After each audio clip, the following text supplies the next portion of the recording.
नाही, सरकार पक्षातर्फे पोलीस कस्टडी मागितलेली होती आणि त्यांनी 10 दिवसाची पोलीस रिमांड आज मागणी केलेली होती.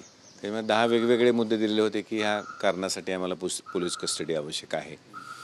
आणि त्या 10 मुद्द्यावर आम्ही वेगवेगळं सांगितलं की यांना ऑलरेडी मागच्या जे खंडणीचा गुन्हा आहे त्या खंडणीच्या गुन्ह्यामध्ये ऑलरेडी 15 दिवसाची पोलीस कस्टडी मिळालेली होती. त्याच्यामध्ये कुठेही असं यांचा आणि ह्या खुनाच्या गुन्ह्यासंदर्भात कुठेही पुरावा आलेला नाही आहे. आम्ही काल पण तेच सांगितलं त्या कोर्टामध्ये.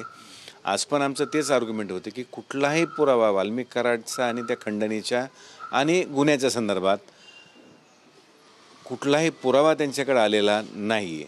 फक्त यांना का अटक केली याचे कारण काय दिलेले नाही आहेत.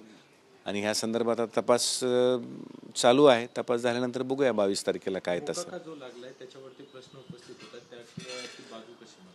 नाही, आमचं तर म्हणणं आहे त्यांना मोकोका लागूच शकत नाही. कारण बेसिकली हे ऑर्गनाइज क्राईमच नाही आहे.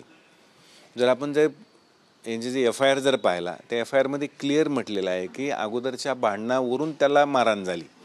संतोष देशमुखला जी मारहाण झाली, त्यांचं जे अपहरण झालं, ते सुदर्शन गुले व इतर 5 आरोपी असे 6 आरोपी त्यांच्या FIRमध्ये जो प्रत्यक्षदर्शी आहे, प्रत्यक्षदर्शीने जी FIR दाखल की जो संतोष देशमुख यांच्याबरोबर होता, त्यांनी सांगितलं की 6 आरोपी होते. त्याला रस्त्यात अडवून मारहाण केली गेली. FIRमध्ये कुठेही वाल्मिक कराड यांचा उल्लेख नाही. कुठेही त्यांनी कॉन्स्पिरसी केलेला याचा कुठेही उल्लेख आजपर्यंत आलेला नाही आहे की ह्या भांडणामध्ये हे 2 गटामधले भांडणं त्यात असं दिसतंय की FIRवरून की आदल्या दिवशी किंवा 6 तारखेला भांडण झालं. आणि FIRमध्ये पण क्लिअर म्हटलेलं आहे की मागील भांडणाच्या कारणावरून. त्याच्यामुळे हे सुदर्शन गुले व इतर व सरपंच संतोष देशमुख ह्या दोघांमध्ये जे काही अगोदर आदल्या दिवशी किंवा कधी भांडणं झाले होते 6 तारखेला, त्या भांडणाच्या कारणावरून हे मारहाण झालेली आहे, त्याचा खून झालेला आहे.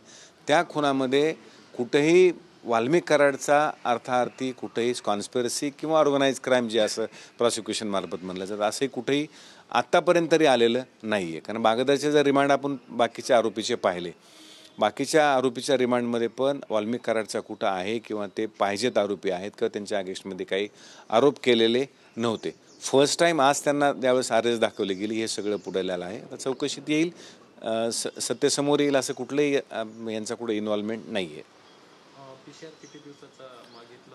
10 दिवसाचा मागितला होता, त्यांना 7 दिवसाचा PCR दिलेला आहे 22 तारखेपर्यंत.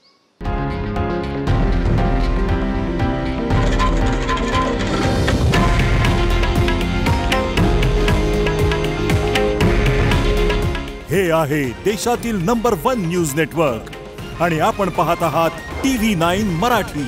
काळजी तुमची, हित महाराष्ट्राचं.